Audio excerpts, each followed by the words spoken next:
So you all know I'm a wildlife photographer. I think that's been established.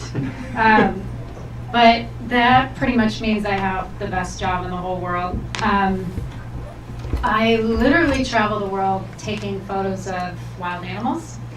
And I've been doing this for about 20 years, almost. I've been full-time professional for about 15 years. And I shoot for various different publications, magazines. I also do books. But my favorite work to do is to work on one subject in depth. And usually it can be for feature stories for magazines, and it can be working on an animal for 2 days or 2 years, as it was with cheetahs, or for a couple months, as it was with tigers. I also specialize in animal family life, which essentially means I specialize in baby animals. I've always been passionate about baby animals, and I work a lot with actually the children's market. Obviously, that's a really nice fit. It's a good connection. Kids can relate well to baby animals. So a lot of my books are children's books. I believe strongly in connecting kids with nature in terms of getting them inspired for conservation and just getting them jazzed about nature and wildlife in general.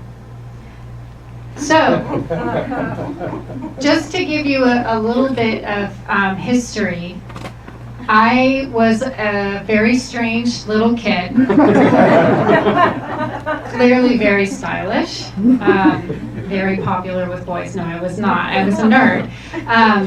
I was a bird nerd. I was obsessed with bird watching, and I think, I look like I'm on safari here, but I'm at a zoo.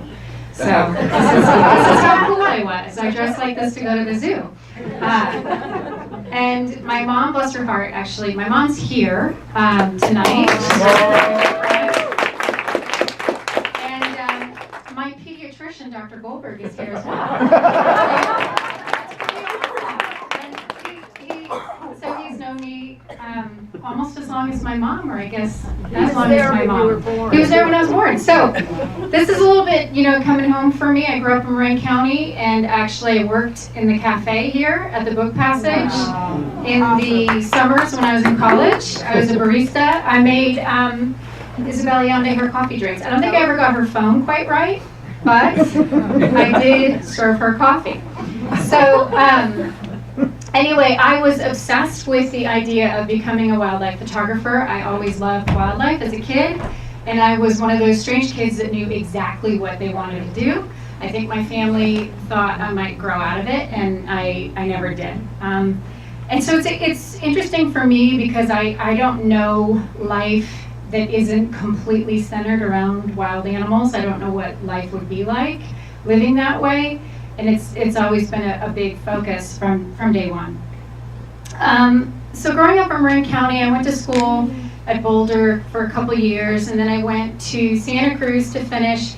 And there I really started working with local landscapes, but also started to work with species that I was lucky enough to live around, like harbor seals and sea otters. And this is the first time that I was really able to work with one subject in depth for a long period of time.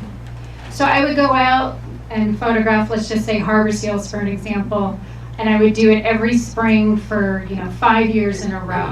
And I really got to know that species intensively. And I started to understand that this wildlife photography thing is more about animal behavior than it is about the photography, which suited really well with me because I was most passionate about the wildlife and not the f-stops. And to this day, I find f-stops incredibly boring.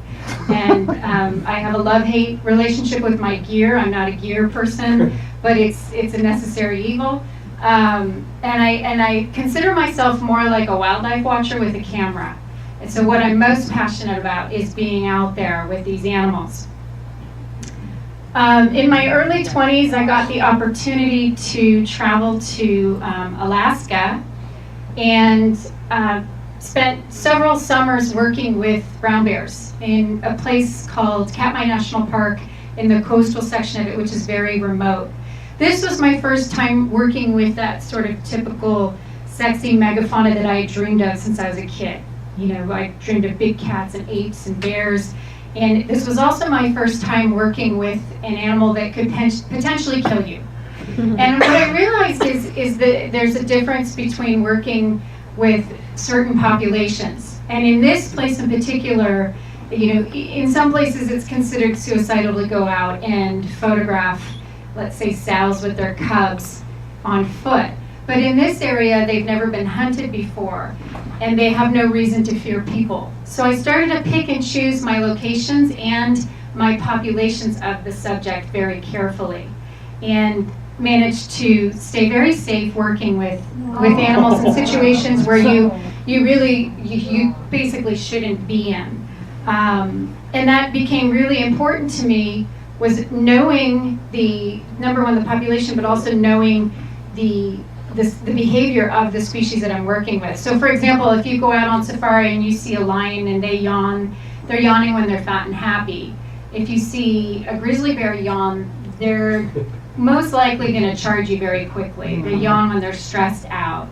So I started to realize also too of, knowing an animal's behavior isn't necessarily just about being able to predict what they're going to do next in terms of getting a good photo. That certainly helps, but it also helps keep me safe while I'm out there. Worked with polar bears a bit, minus 50 conditions that, being a California girl, were stretching my comfort zone a bit. And then going out with some polar bear biologists who were darting moms and cubs as they were leaving their dens. And this was a part of a significant global warming study where they started to see that the bears were going into their dens and leaving their dens less physically fit every year because of the breakup of sea ice. They weren't able to hunt and feed themselves properly, so essentially we're becoming skinnier and skinnier every year.